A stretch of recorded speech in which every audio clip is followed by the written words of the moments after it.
Bonjour, bienvenue à cette édition. Les grands titres cet après-midi. Lutte contre le terrorisme, le Premier ministre a installé hier une task force pour une réponse plus efficace. Il est attendu de cette équipe pluridisciplinaire composée de 19 membres une stratégie nationale de lutte contre le terrorisme. L'équipe devra également proposer des actions prioritaires à mettre en œuvre dans cette lutte. La task force dispose de 3 semaines pour apporter des solutions. Et puis détention de l'ancien président du Faso Rokma, Christian Kaboré. On en reparle dans ce trésor avec un juriste, Wilfried Zoundi. Avec lui, on analyse cette privation de liberté sous l'angle du droit. Que dit la loi sur cette détention de l'ancien chef d'État par les nouvelles autorités depuis plus de 2 mois maintenant en résidence surveillée? Restez avec nous, vous aurez les réponses dans un instant. L'autre grand titre cet après-midi concerne le monde du sport, précisément le football. La CAN 2023 se jouera du 23 juin au 23 juillet 2023 en Côte d'Ivoire. Dans ce cadre donc, le président de la CAF, Patrice Motsepe, était en visite officielle lundi dernier en Côte d'Ivoire. Il s'est dit rassuré par les différentes infrastructures en cours de réalisation pour accueillir la prochaine CAN. On en parle plus amplement en fin de journal. Et avant le développement de ces titres, cette information qui sera détaillée dans nos prochaines éditions. Le verdict du procès des assassins présumés de Thomas Sankara est enfin tombé. Assassiné en 1987, le procès Thomas Sankara aura duré 6 mois. Après donc des audiences, des suspensions et des rebondissements liés au putsch du 24 janvier 2022, Blaise Compaoré, Gilbert Diendéré et Hyacinthe Kafando ont été reconnus coupables du meurtre du président Thomas Sankara et condamnés à vie. On écoute la réaction de Maître Guy Hervé Cam et Maître Mathieu Sommet au micro de Abdourahim Yeye. Écoutez, nous sommes très contents, très satisfaits, je dirais même très fiers d'appartenir au monde judiciaire, très fiers d'avoir mené ce combat, très fiers d'être burkinabé tout simplement. Ce procès, c'était une grande séance de lecture d'une partie importante de l'histoire de notre pays. Avant ce procès, les accusés avaient leur vérité, les familles des victimes avaient leur vérité, tout le monde avait sa vérité, mais la vérité la plus importante, qui est la vérité judiciaire, est celle qui est tombée aujourd'hui et qui nous apprend beaucoup de choses, qui nous dit que clairement Blaise Compaoré, Diendéré et autres avaient préparé le coup d'État, avaient préparé l'assassinat du président Sankara et de ses collaborateurs et que tout ce qui s'est dit depuis n'était que pur mensonge. Aujourd'hui, nous sommes contents. Nous sommes contents pour le peuple burkinabé, nous sommes contents pour les familles des victimes qui pourront enfin faire le deuil à partir d'aujourd'hui. Qu'elle nous a fait comprendre qu'il s'est abstenu et c'est pourquoi sa complicité est là, qu'il aurait dû, après les tueries, arrêter le commando, arrêter Blaise Compaoré, arrêter Lengani qui était le haut commandant, le chef militaire suprême, et arrêter Henri Zongo. Que ne l'ayant pas fait, il s'est rendu coupable et complice. Si mon client veut exercer une voie de recours, on va l'accompagner. Voilà, c'est ce qu'on peut retenir pour l'instant du verdict du procès Thomas Sankara. Vous aurez évidemment des reportages et des réactions sur cette actualité dans nos prochaines éditions. Mais nous poursuivons ce trésor en attendant. Hier, 5 avril 2022, le Premier ministre Albert Ouedraogo procédait à l'installation des membres de la Task Force pour l'opérationnalisation de la stratégie nationale de lutte contre le terrorisme, composée de 19 membres, dont des éléments des forces de défense et de sécurité, ainsi que des civils. Cet organe dispose de 3 semaines pour finaliser la dite stratégie et proposer des actions prioritaires à mettre en œuvre dans la lutte contre le terrorisme. Retour sur la cérémonie d'installation avec Maxime Jean-Yves Bambara et Cheikh Omar Ouedraogo. C'est l'organe chargé d'opérationnaliser la stratégie nationale de lutte contre le terrorisme. La task force, composée de 19 membres, a été officiellement installée par le Premier ministre. Cette équipe pluridisciplinaire est composée d'éléments des forces de défense et de sécurité, ainsi que de civils spécialistes des questions sécuritaires ou ayant participé à l'élaboration de la stratégie nationale de lutte contre le terrorisme en 2021. Cet organe travaillera sous la supervision des ministres concernés avec pour mission de finaliser le processus d'approbation de la stratégie en prenant en compte la mise en cohérence avec les autres stratégies concurrentes à la lutte contre le terrorisme. finaliser son plan d'action, proposer une feuille de route de sa mise en œuvre, proposer l'architecture et les termes de référence de la coordination nationale de la lutte contre le terrorisme et superviser son installation, proposer les actions prioritaires à mettre en œuvre et en assurer la coordination en attendant la mise en place de la coordination nationale. Si l'accent était jusque-là mis sur l'option militaire, il importe aujourd'hui pour le ministre de la Défense Barthélémy Sempore d'avoir une approche qui intègre toutes les dimensions nécessaires pour une maîtrise globale de la crise sécuritaire. Il s'agit donc de faire en sorte que dans ce travail que la task va mettre en place, qu'il y ait une consultation globale qui permet d'identifier l'ensemble des acteurs qui vont mettre en œuvre cette nouvelle stratégie qui se veut inclusive, participative et qui va prendre en charge de façon très vigoureuse la lutte contre le terrorisme, jusqu'à du niveau stratégique jusqu'au plus bas niveau, en impliquant les communautés dans les régions administratives. Les membres de la task force, avec à leur tête le colonel-major à la retraite Théodore Nabapalé, ont 3 semaines pour mener leur mission. Et le chef du gouvernement d'exhorter ces derniers à s'investir à fond pour la réussite de cette mission d'opérationnalisation de la stratégie nationale de lutte contre le terrorisme. Présentation de la feuille de route de la transition par le chef du gouvernement Albert Ouedraogo lundi dernier. On creuse un peu plus dans ce trésor et on se focalise cette fois-ci sur la phase des questions-réponses. Vous le savez, après la présentation de la feuille de route de la transition, le chef du gouvernement a apporté des réponses aux questions des représentants du peuple au sein de l'Assemblée législative de la transition. Parmi ces questions, la dépolitisation de l'administration publique tient l'attention de nos reporters. Quelle lecture le chef du gouvernement a-t-il apporté à la question? Je vous laisse le soin de le découvrir dans ce reportage signé Serge Kabouré. Le premier grand oral du chef du gouvernement Albert Ouedraogo, qui a consisté à la présentation de la feuille de route de la transition, n'a pas été soumis à la sanction d'un vote par les députés, mais a tout de même été suivi de débats pour les besoins d'éclairage des députés. À cet effet, plusieurs questions ont été adressées au Premier ministre par les représentants du peuple, dont l'une concerne la dépolitisation de l'administration publique. À ce sujet, Albert Ouedraogo promet de remettre au goût du jour de l'avant-projet de loi produit en 2015 sur la question et qui n'avait pas été transmis à l'Assemblée nationale pour adoption. Pour la dépolitisation de l'administration, nous allons faire en sorte que pour l'accès aux postes, notamment les postes de responsabilité, que ce soit fondé sur les compétences techniques et sur les valeurs morales. Ce qui veut dire qu'il faut bien sûr élaborer des profils et des critères d'accès au poste. Et bien entendu, la question des tests de recrutement des directeurs généraux, bien sûr, c'est une question qui est d'actualité. Les détails des primes d'opération pour les soldats présents sur les théâtres d'opération et ceux tombés sur le champ d'honneur ont aussi été évoqués par le chef du gouvernement. Alors pour les soldats du rang, les primes c'est 3 000 francs par jour, et pour les sous-officiers 4 000 francs par jour, et pour les officiers 5 000 francs par jour. Pour ce qui concerne les ayants droit, c'est 10 millions aux ayants droit. Maintenant, il faut dire que quand un soldat tombe, il est aussi automatiquement promu au grade supérieur. Et son salaire est payé pendant 5 ans. Donc 2 ans, pendant 2 ans, sa famille bénéficie du salaire plein. Et pendant 3 ans, c'est la moitié du salaire. Autre sujet sur lequel les députés ont demandé davantage d'éclairage, le coût de l'effort de guerre. Et le Premier ministre de préciser qu'au stade actuel, la part du budget consacré à la défense et à la sécurité est de l'ordre de 1/5 du budget national. Albert Ouedraogo a aussi rassuré de la continuité du plan national de développement économique et social PNDS 2. Compte tenu des priorités que nous avons, compte tenu aussi des actions qui sont prévues dans l'agenda de la transition, il sera nécessaire justement pour nous de voir dans ce PNDS 2-là quels sont les projets structurants quand on parle de projets structurants, ce sont les projets à fort potentiel, à fort impact. Donc qu'on va choisir, qu'on va sélectionner et qu'on va mettre en lien avec les actions qui sont prévues dans l'agenda de la transition pour faire un nouveau référentiel de développement. Parce que le PNDS 2 a été élaboré de façon participative et de façon inclusive. Face à la crise alimentaire occasionnée par le déficit céréalier de la campagne agricole 2021-2022, le gouvernement entend renforcer la mise en œuvre du plan de réponse et de soutien aux personnes vulnérables à travers plusieurs mesures.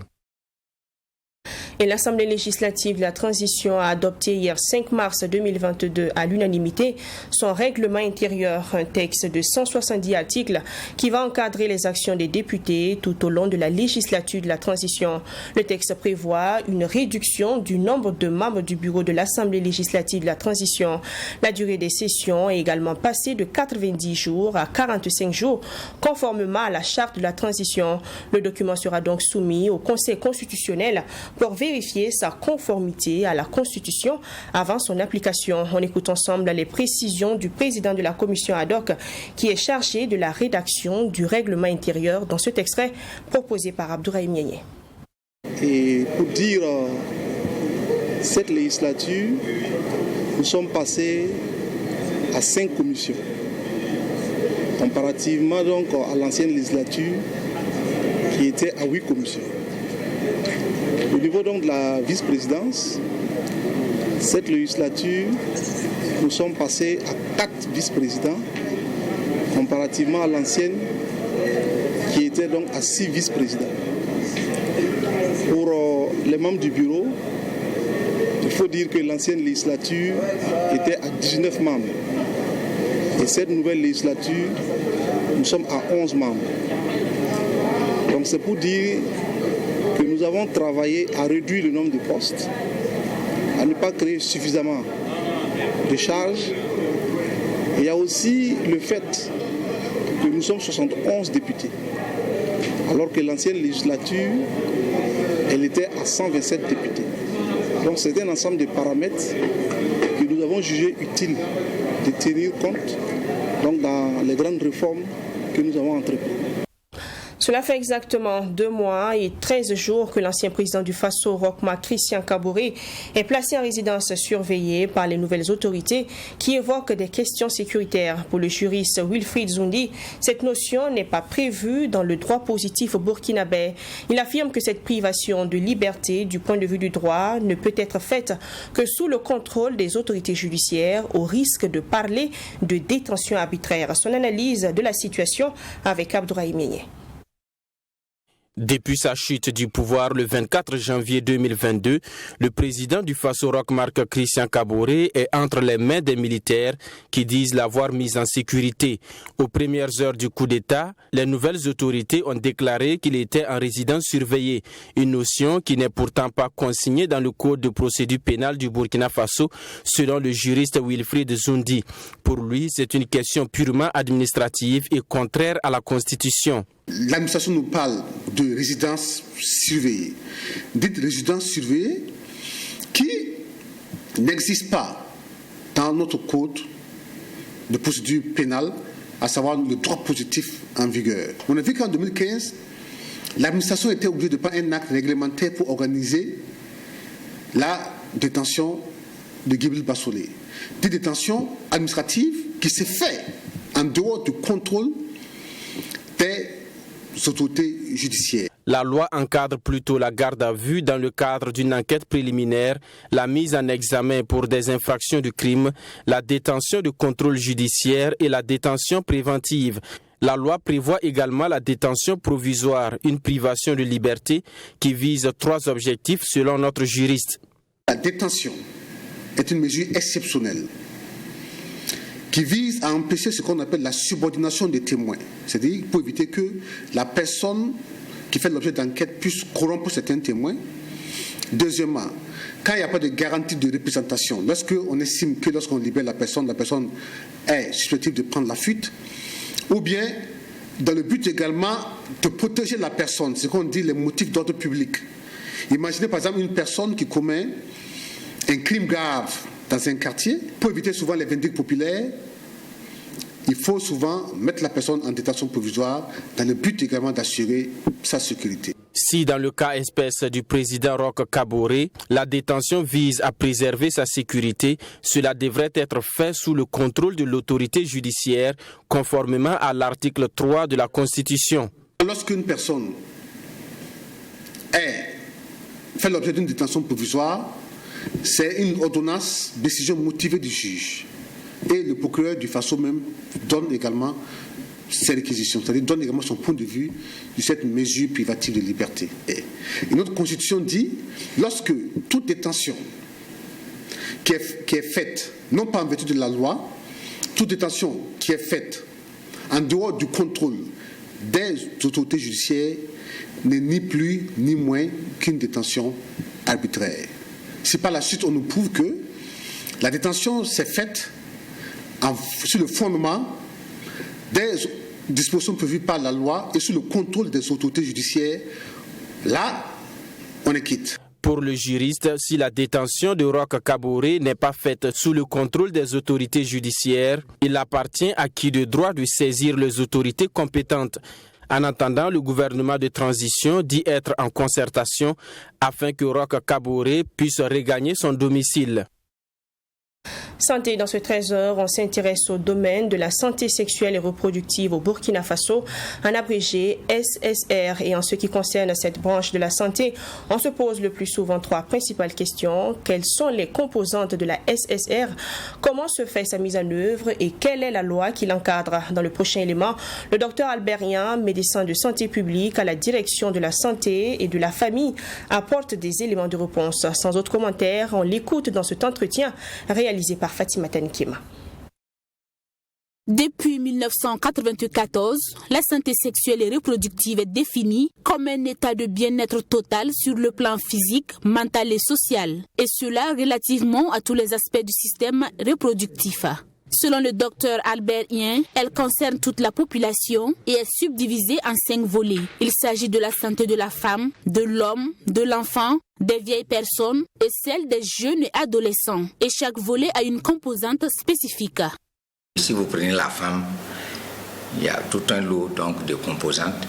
Si vous prenez l'enfant, c'est la même chose, l'adolescent, ainsi de suite, jusqu'aux personnes âgées. Maintenant, il y a des composantes communes et également des composantes d'appui. Maintenant, pour ce qui va concerner donc l'adolescent et le jeune, ça sera notamment lors des consultations prénuptiales et préconceptionnelles. Il y a également parmi ces composantes la prise en charge de la santé de ces jeunes et adolescents. Ces composantes prennent en compte également la lutte contre les grossesses précoces, les avortements à haut risque, clandestins notamment, et les mariages, la maternité précoce.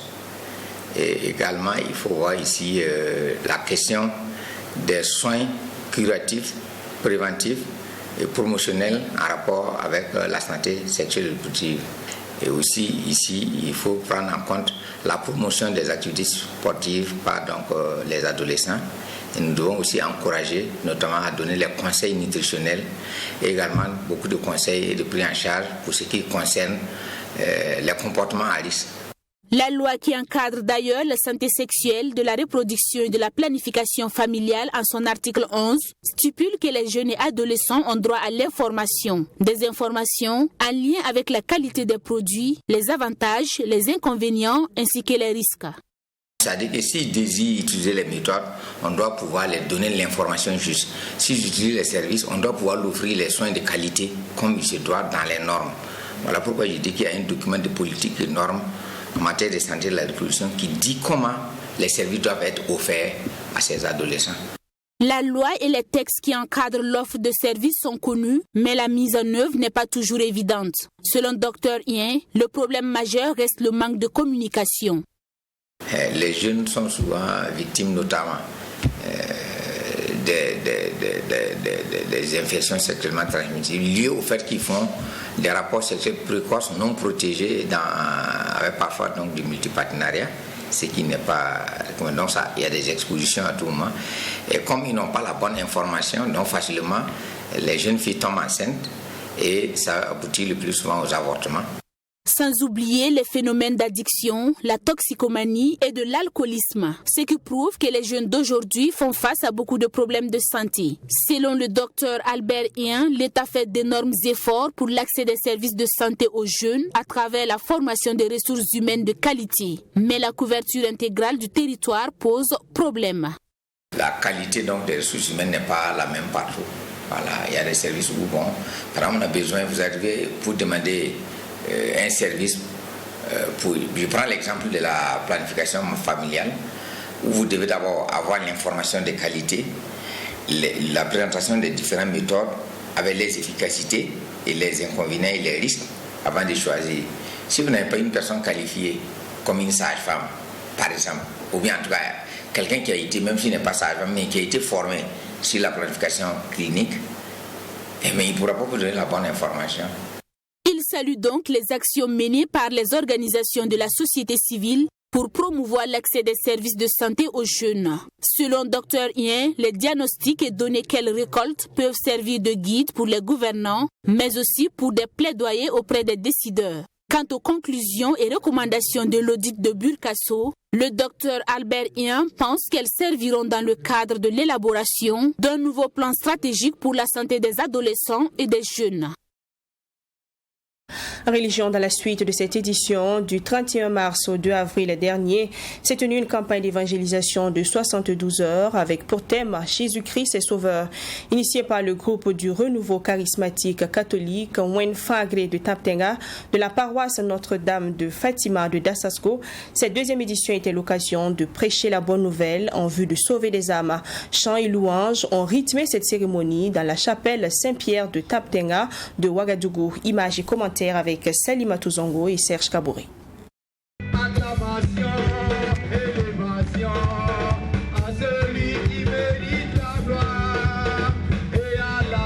Chants, louanges, adoration, nous sommes à la chapelle Saint-Pierre de Taptenga. C'est dans cette ambiance que le groupe du Renouveau charismatique catholique Wenfagre de Taptenga de la paroisse Notre-Dame de Fatima de Datasko a tenu ses 72 heures de campagne d'évangélisation. Dénommée Jésus-Christ est Seigneur, cette campagne d'évangélisation a débuté le 31 mars dernier. Elle intervient dans le cadre du carême chrétien avec en ligne de mire la situation socio-sécuritaire du Burkina Faso.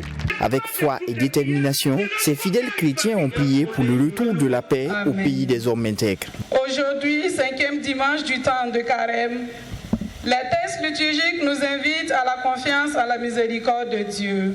Deuxième du genre, cette campagne a connu la présence de plusieurs hommes de Dieu venus prêcher la bonne nouvelle. Au terme des différentes prêches et prières, plusieurs participants touchés par la parole de Dieu se sont convertis séance tenante. Toute chose qui s'inscrit en droite ligne des objectifs de la campagne d'évangélisation. Et je m'interpelle à être une bonne terre.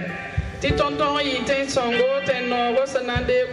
je dois être une bonne terre. Grande messe de prière et d'intercession pour les malades, c'est ce qui a constitué le clou de cette campagne du groupe du Renouveau charismatique catholique Wenfagre de Taptenga. Rendez-vous est pris en 2023 pour la 3e édition.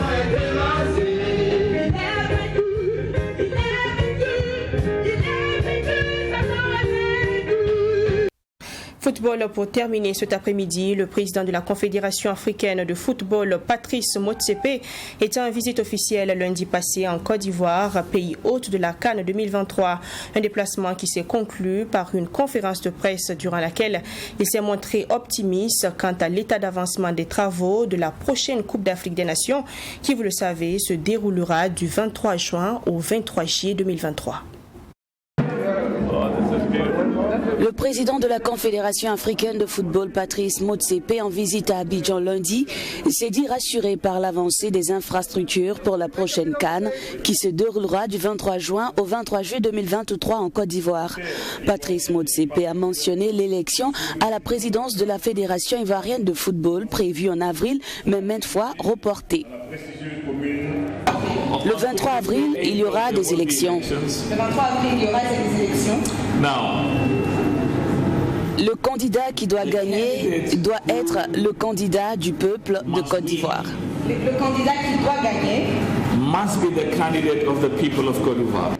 Cette élection est à l'origine de forts remous au sein de la FIFA ces derniers mois. L'ancien attaquant de Chelsea, Didier Drogba, fait partie des candidats.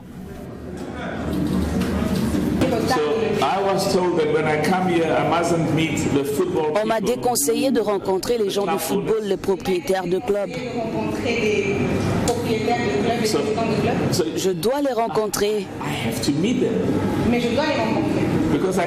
Parce que je ne peux pas arriver ici et ne pas rencontrer toutes les parties prenantes. Je ne peux pas arriver ici et ne pas rencontrer toutes les parties prenantes. Ils doivent me dire ce qu'ils ont en tête. La FIFA a été placée sous tutelle en décembre 2020 par la FIFA qui a installé un comité de normalisation pour tenter de régler cette crise. Et c'est tout pour cette édition de la mi-journée sur Truy TV. Merci d'avoir choisi le journal de la télé interactive pour vous informer. On se dit à demain, même heure, même chaîne, avec de nouvelles informations comme toujours. Mais prenez toujours soin de vous. À demain.